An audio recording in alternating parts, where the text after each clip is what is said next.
Hello everyone, welcome to RDS Part 1. RDS or Relational Database Services is AWS's RDBMS offering. This is our agenda. We'll start with pre-RDS wherein I'll discuss about Relational Database Management System.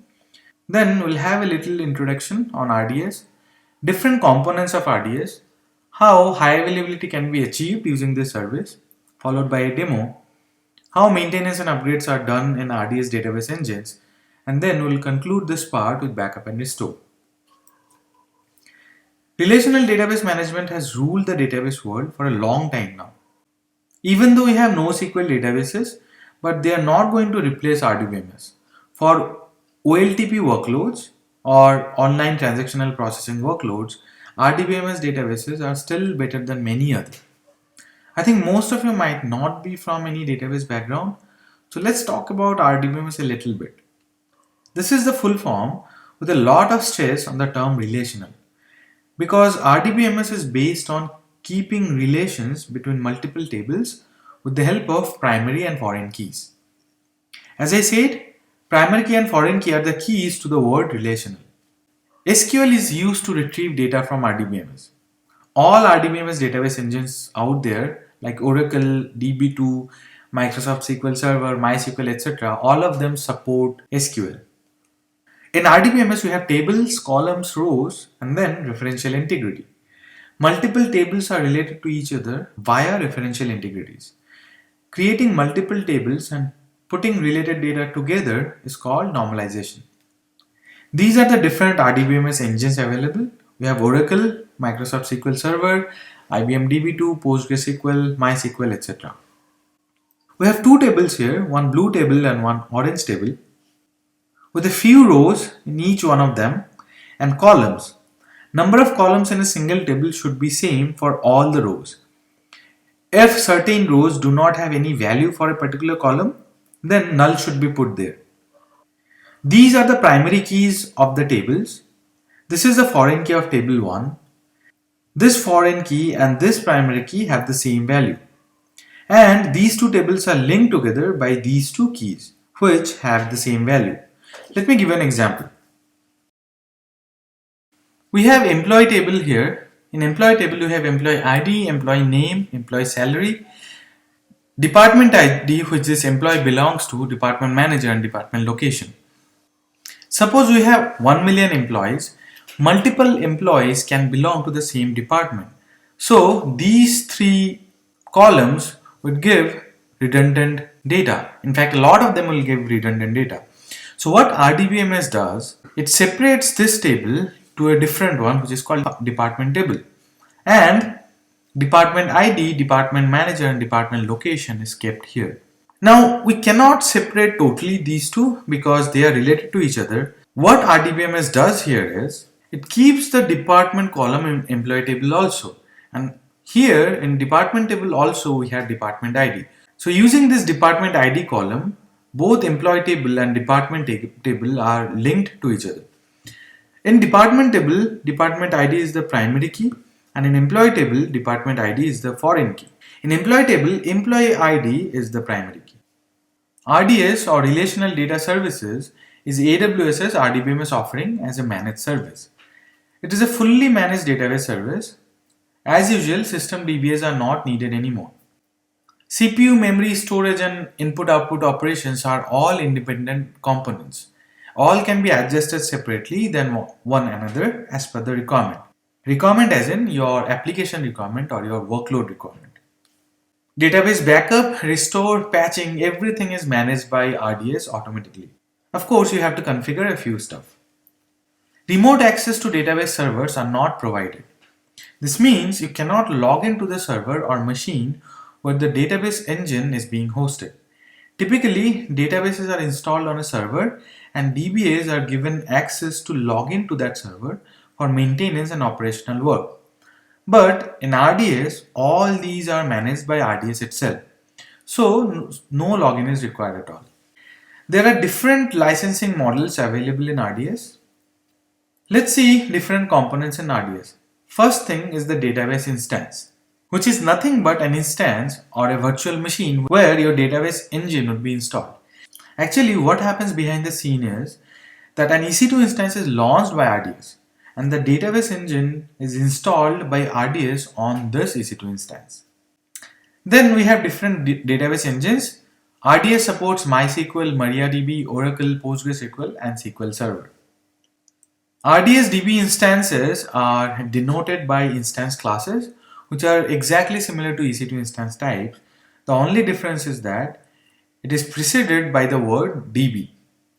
For example, the standard DB instance class, which starts with db.m4, needs to be created in a VPC, and Aurora DB engine is not supported in standard instance classes.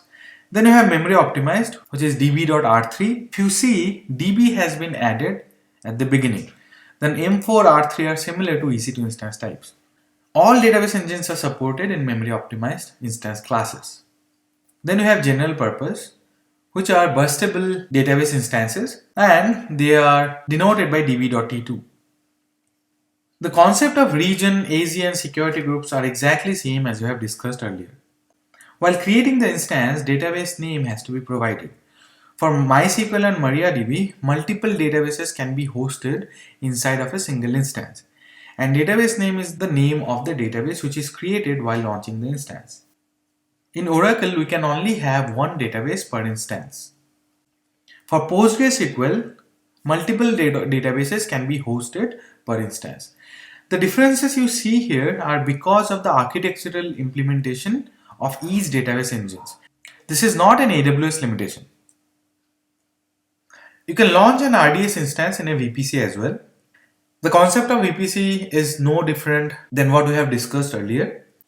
At least 2 AZs are needed per RDS VPC. Each AZ should have at least one subnet. You'll have to maintain this setup while creating database instances. Subnet groups are a collection of subnets, mainly private subnets, where DB instances are launched. We had discussed and created subnets in our VPC session. In subnet group, we put multiple subnets together, typically private subnets. Each subnet group should have at least 2 AZs and one subnet per AZ. Database instances can be publicly accessible. This is possible only if the database instance is kept in a public subnet. Let's see an architecture. This is a region and 2 different AZs in a VPC. You'd put RDS DB instance in the private subnets, and the public subnet would contain EC2 instance. This is a standard 2-tier architecture, public subnet being the web tier and private subnet being the DB tier. Users from internet access the web tier, which is being hosted on EC2 instances. Application or program in this EC2 instance will store data in RDS instance sitting in the DB tier. This is how VPC can be used along with RDS. Instead of keeping your own database in the DB tier, you can use RDS. Of course, if your database requirements are matched by RDS DB engines. For example, DB2 is not supported in RDS. So if you have your DB2 databases in on-premise and you want to migrate them in AWS, you have to launch EC2 instances and install your DB2 database application in those EC2 instances. RDS cannot be used there. High availability is provided by RDS by default. This is called multi-AZ deployment. Your database instances are kept in multiple AZs instead of one, so that if one database instance or AZ goes down, the other AZ can be used for high availability. We have our region, 2 AZs. Multiple DB instances are launched, one being the primary and the other is the secondary or standby. Then replication is enabled between them, which propagates all changes in the primary instance to the standby database instance. That means all write operations in the primary database are applied at the standby also. This is to keep the databases in sync so that each is a carbon copy of another. Reads and writes are always sent to the primary DB instance only. Primary DB instance is synchronously replicated across multiple AZs. The meaning of synchronous replication is that the write in primary will only be considered successful once that is replicated to the standby. If you modify or write something in the primary instance, you'll get success message only when that is replicated to the standby. RDS handles failover automatically. If your primary instance goes down, RDS will make the standby as your primary. No manual intervention is needed here. Here are our applications which are accessing this database. The connection should be forwarded to primary by default. If this primary goes down, then all connections should be directed towards standby without any manual intervention. Standby will become the new primary. Once old primary comes up, it will be started as standby instance and will sync itself with the new primary. All of this happen behind the scenes by RDS. Oracle, MySQL, PostgreSQL and MariaDB uses AWS's automated failover technology to achieve multi-AZ deployment. Microsoft SQL Server uses server mirroring. If you create a single AZ database instance and you want to convert that into multiple AZ deployments, you can do it with a single click. RDS does it automatically for us. How does it do it? We have two AZs inside of a VPC in a region. This is our single AZ RDS deployment. When it is converted to a multi-AZ one, RDS takes a snapshot of the primary instance, restores it to another DB instance in a different AZ, which eventually will become the standby instance. And RDS sets up replication between them. When a primary instance is rebooted, the standby instance does not become primary automatically because RDS thinks it might not be a failover scenario. But this setting can be changed using force failover setting, which will change the default behavior and make the standby as new primary instance during a reboot. DB instances with multi-AZ deployments cannot be stopped.